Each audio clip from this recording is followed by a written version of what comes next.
Good morning.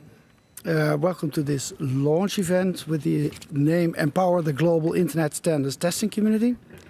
My name is Wouter Nates van der Borgt and I'm the Community Manager International of Internet.nl, a testing tool that my colleague Wouter Kobus will tell you more about in a minute.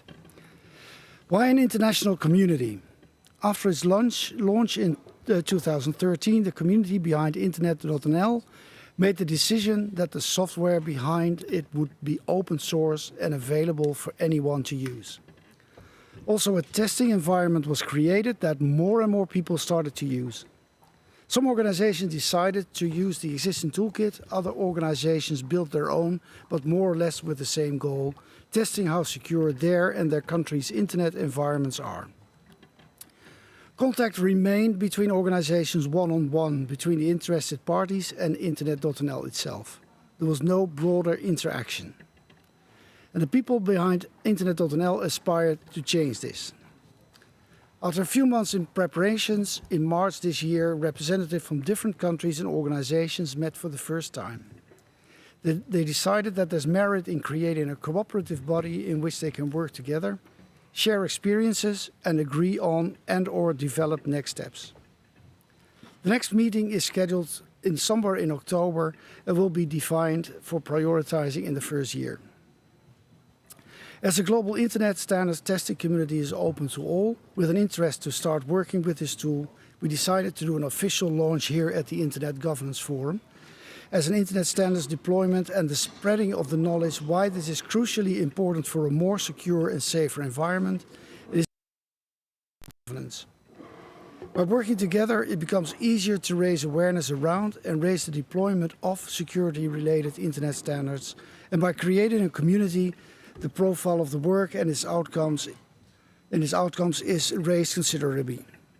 Additionally, all involved can learn from each other's experiences, from their outcomes and how they can be used, from challenges and how they were overcome, from the arguments used to convince superiors, to partnerships making cooperation possible, etc., etc.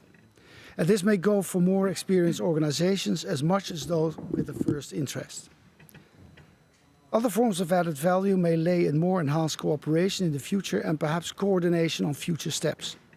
Formulation of common ambitions or outreach programs all adhere to, and perhaps even the creation of a more formal organization. But why should I join, or you join this community, you might ask? For starters, because the active use of this tool provides you and your organization the insight how secure or insecure organizations in your country are, and allows you for knowledge and insightful responses and policy making. But let me, as an introduction, stop here and introduce the people around me. I'm here with Wouter Kobus of Internet.nl. I'm with Elena Murawska of RIPE NCC. Online are Gilberto Zorelli of NIC.pr and Daishi Kondo of the University of Tokyo. Also with me is Annemieke Toersen of the platform Internet Standards in the Netherlands and Dorijn Bogaert, who is our online moderator. So first I'm going to ask Wouter to explain to you what Internet.nl is and what it does. So Wouter, the floor is yours. Yes, thank you very much, Wout. And let me go to the next slide. Yeah, so I will shortly explain to you the Internet.nl testing tool and what you can... Is my sound working? Yeah, no. Yeah, it is? Yes. I think it's your problem. So you can, I will shortly explain to you where Internet.nl can be used for and how it works. So basically, it is a testing tool in which you can easily test either your website or email domain name. Showing right now is the results of the IGF 2025 website, which, as you can see in our vision, there are still some improvements available. And basically, this reporting does not only tell you what is good and what is wrong, but also gives you concrete steps how to improve them. And luckily, if you look to other parts of the Norwegian government, you will see that they perform better. So, for instance, this is the Norwegian Digital Gateway that actually has only very minor improvements still recommended by us. So this is the individual testing in which, well, basically everyone can test their own domain names right now if you go to internet.nl. However, for organizations, it's mostly required to scan a lot of domain names and on a regular basis. For this, we have also a dashboard available. This allows for creation of reports, scheduled scanning, trend monitoring over time. And basically, in total, we have seen that just for the Dutch version of this code base, we see over 5 million scans annually, both on the individual test and the dashboard testing happening right now. As was mentioned by Wout, this source code is open source available and has throughout the years already been picked up by other countries. So these are a few examples of the use of internet.nl around the world, in Brazil, Denmark, and we see new instances starting in Germany, France, etc. And also the project is used in various measuring projects in Portugal, European Commission, in which they do not present the website themselves, but they use it to generate reports for their research. And over the years, many of these international people have, well, worked with internet.nl, but also gave us feedback and helped us improve the product more and more, which is, of course, also why we're trying to create this community to make this code base even more widely known, but also also get something back from the community to make the product even better. So that's in real short the introduction on internet now. Thank you very much, Walter. And as you could see that if you go to internet.nl, you can type in the name of your own organization and immediately see how secure or insecure your organization is. But also you get the advice on the steps that you could take to make yourself more secure. So it's something you can do here or later at home and show to the people responsible for ICT what they can do. Let me go to the next speaker, and Alena Moravska is going to tell you about how important internet standards are and why we are having this discussion and why RIPE NCC supports the internet.nl initiatives already for quite some years. Alena, the floor is yours. Thank you, Wout. Good morning, colleagues here in the room, but also colleagues online. And I'm very grateful for this opportunity to be a part of this important launching event. It's an important milestone for the global technical internet standard testing community.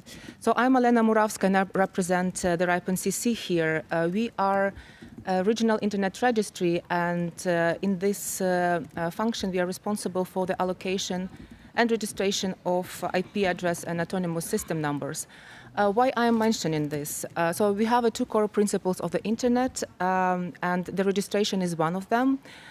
And the registration ensures that the resources are globally unique and traceable. That makes the internet global, actually. But the second principle of the internet is actually the protocol standardization. It's a development and the adoption of open standards that define how devices communicate over the internet.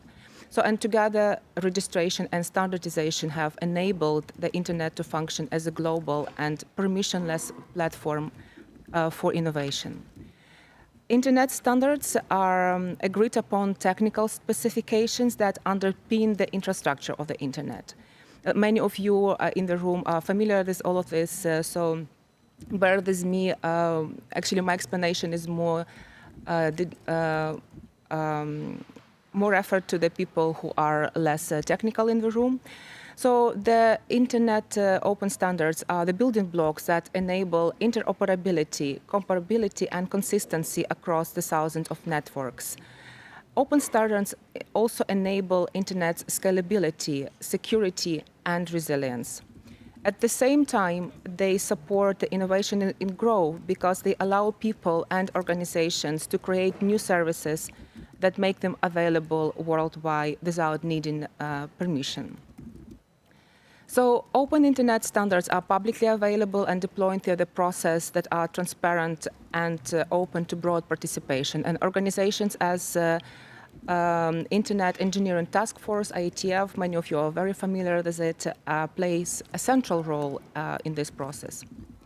Other policymakers are placing a growing emphasis on Internet standards, and they recognize their critical importance for the economic development and national security in this changing world. While the governments play a key role in promoting and supporting these standards, their efforts must complement, not replace, the open and collaborative process that have ensured that the Internet remains innovative and accessible for the past few decades. So we have seen various approaches when it comes to implementation of Internet standards, because implementation is also a key to success. So successful examples include governments that have developed, for example, national IPv6 roadmaps in close cooperation with the technical community, ensuring that these roadmaps are grounded in the technical reality in their countries. On the other hand, more politically driven roadmaps without sufficient input from technical experts often failed to meet the expectations. So I would like to mention a good example of successful governmental approach to RPKI. It's a policy implemented by the Dutch Standardization Forum. They developed apply or explain approach that made RPKI mandatory for governmental entities and public institutions. So, and in this case, monitoring RPKI metrics and close collaboration with technical community experts, they are the key factor to success. So we've also seen that EU approach to Internet standards has gradually evolved over the years. And since 2019, so already 6 years ago, the European Commission has launched a series of initiatives to strengthen the role of the European Union in standardization processes and promote its vision for the Internet. And NIS 2, as we all know, puts the deployment of key Internet standards in the spotlight even more. So the NIS 2 implementing regulation adopted in 2024 requires operators to take appropriate technical and organizational measures, including the adoption of transition plans to modern network protocols. So think about IPv6 here, best practices for Internet routing security, such as RPKI, and measures for DNS and email security. So these requirements are framed in technology-neutral and flexible manner, yet they reflect the growing governmental interest in driving the deployment of the standards. So the last activity that we've seen in this area is the European Commission's established multi-stakeholder forum on the deployment of Internet standards, supported by ENISA and national authorities. So this forum aims to identify the best practices and standards and deployment techniques in 4 areas which I already mentioned. So that's network layer protocols, email security, DNS security, and routing security. So this initiative is welcome as long as leadership and decision-making stay anchored in the technical community. And why all this story? Because we believe that the testing community could play a key role in monitoring and deployment of adoption of these standards. Because Wouter already mentioned that testing ensures that standards are not only implemented, but also correctly and consistently deployed. So it helps prevent fragmentation, enforces interoperability, and raises the overall quality of the Internet infrastructure. So tools like Internet.nl are excellent examples in this process. So they help public and private institutions access their compliance, this established Internet standard. So Wout already mentioned that as well. And on organizational level, testing contributes to more efficient processes and helps integrate security improvements into daily workflows. So on a broader scale, also testing fosters cooperation and collaborative learning, and it creates mechanisms for implementing standards and aligning the efforts of public administrators, service providers, and the technical community. Thank you. Thank you, Alena. I think that you showed from the technical community side how important it is to start deploying these standards, and also that it's going to become more or less mandatory within the European Union within a year or two.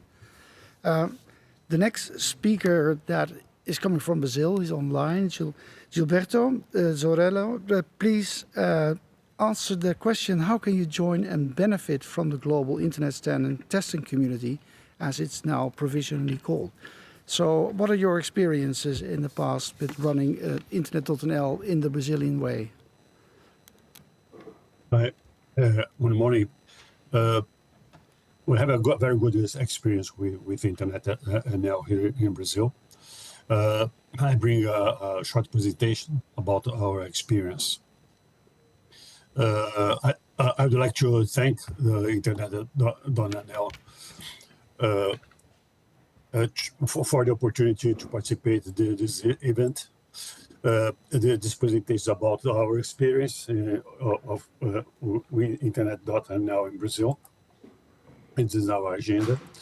I'm Gilberto Zorello, project manager from Brazilian Network Information Center, NIC.br, that implements the decisions and projects designed by Brazilian Internet Steering Committee, CGI.br, which is responsible for the coordination and integration of all Internet service initiatives in the country. Flavio Anais is here with me too. Here is this systems development manager at NIC.br. This presentation is about our experience with Internet.nl. We call the tool here in Brazil as TOP. In English is test the standards. TOP is part of a bigger program that we have, the Safer Internet program, which aims to help Internet operators and service providers to reduce security incidents caused by vulnerabilities and configuration errors.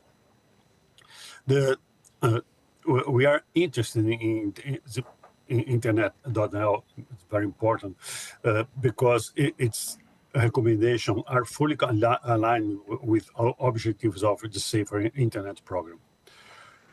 TOP has a web interface in Portuguese, very important in Brazil because people here don't speak in English. That we need a web interface in Portuguese. Its operation started in December 21st. We are currently running the version 1.7 and testing 1.9, and we intend to release the dashboard too. The project is an initiative funded by NIC.br. The tool is disseminated in different cities across the country through lectures at the NIC.br technical events and ISP association fairs. NIC.br offers technical training on specific topics recommended. For instance, configuration of recursive and authoritative DNS service, RPKI, and IPv6. The Safer Internet program holds meetings with Internet service providers to provide guidance on how to implement the best security practice in the networks and how to use the TOP testing tool. We have new activities planned to promote the dissemination of good operational practice. NIC.br created the BICOP Best Operation Practice NIC.br Award, which rewards institutions that implement continuous improvement in their networks. This year, the annual competition. This year's competition, companies that configure their websites following TOP's recommendations will be awarded. Gilberto, sorry, I can give you 30 seconds. Okay, finishing. The second activity, the Regional Center for Studies on Development of Information Society, CETIC.br, monitors the adoption of information and communication technologies, ICTs, in Brazil. the CITIC.br conducts ICT enterprise survey that measures the adoption of ICT small, medium, and large enterprises. The survey is conducted every 2 years. Next survey will check the readiness to meet the best security practices for websites of these companies using top. Okay, that's my presentation. I'm ready for questions if you need. Thank you very much, Gilberto. And it shows that it really works in Brazil. So thank you for showing us that to us. We're going to move to totally other side of the world. We're going to Japan. And we have Daishi Kondo with us, who is now with the University of Tokyo. And he is going to answer the following question. Daishi, what is your experience with the email security research so far, and how do you expect to benefit from international cooperation in the Internet.nl international community? Okay. Hello. Good morning, I should say. I'm Daishi Kondo from the University of Tokyo. And one of my research interests is email security. And these days, actually 2 weeks ago, I presented the email security work in Denmark in the conference, which is called TMA. And we saw the several statistics about the email security implementations. And from my experience in my email security research, I have realized that the adoption of the email security measures is greatly influenced by the policy frameworks and the security culture. For example, the Netherlands has initiatives such as Comply or Explain List and Internet.nl, which have contributed to a high adoption rate of email security measures. On the other hand, Japan lacks similar policy mechanisms or counterpart to Internet.nl. So in order to promote the better adoption, it is essential to bridge these policy and cultural gaps. I believe that the first step in international cooperation is to understand the nature of these differences through a collaboration. Thank you very much. Thank you, Daishi. What it shows is that we already have a lot of people from around the world joining the community, and that we're going to ask more people to join. But first I'm going to ask Doreen if there's any comments made online that you would like to read out. Yes, thank you. We have one comment online from Santosh Pandit. In case you were taking questions, he asked, will the community support the journey towards post-quantum cryptography and its use at Internet.nl? That is a very good question. What I can say is that we're going to have a report, but that's by the Internet Standards Security Coalition of the IGF. That will present it on Friday morning at 9 o'clock in room 1. Where this community is concerned, I can imagine, but I'm looking at Wouter, that this is an issue that will come up in the near future as one of the potential testing points. But is it being considered already, or is it something that is future, Wouter? Yeah, most definitely that will be added to the Internet.nl testing suite in due time. And of course, once that's relevant, you want to be sure that the ciphers used by your web and email server are indeed quantum proof. But that's something to be added in the future. I can imagine that it will, but what the time is, that is harder to set at this moment, because we need the standards to be in place and accepted in a broad way. I've got time for one question before we go to the official launch. Is there a question in the room? Then we have a microphone that will go around. So please put up your hand and we can have one question.